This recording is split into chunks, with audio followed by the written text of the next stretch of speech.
Where were you? 50 years ago today, on a Friday like today, President John F. Kennedy was assassinated. If you know any folk more than 50, you will often hear them talk about knowing where they were when the president was shot. I will be honest. I do not have a clear memory of where I was. I was only 7 at the time. World and even U.S. politics were not foremost in my mind. I believe I was in class, in school, when the teacher informed us. Perhaps it came as an announcement over the school PA system. I do not really know, but I do remember that it was a dark day. There was a feeling that something was wrong, and that things were going to change in sad ways. For me, my concern was the goal the president had given us.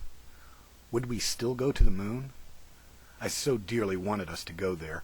Would all that end because the president was no longer with us? The assassination and all the turmoil tuned me into politics and current events more than I had been. I remember watching the funeral procession. I remember watching as Oswald was shot days later. I learned that these people in large places were important. I was still watching 5 years later when Martin Luther King was murdered, and 2 months later when Robert Kennedy was killed.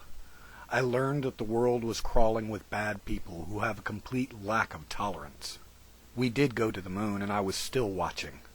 That day was a triumph for all of humanity, for the U.S., and in my mind for President Kennedy as well. He sent us there. He put us all on that path, a path that benefited every last one of us. His vision and motivation moved the nation. Some would argue that it was merely a response to the Soviets, a march into the Cold War. It may have been, but it was the most peaceful and visionary approach to a Cold War that there could be. His ability to drive us toward that goal brought us the communication age, the technology revolution, and science beyond our imagination on that day, that dark day, when a bright light was blown out.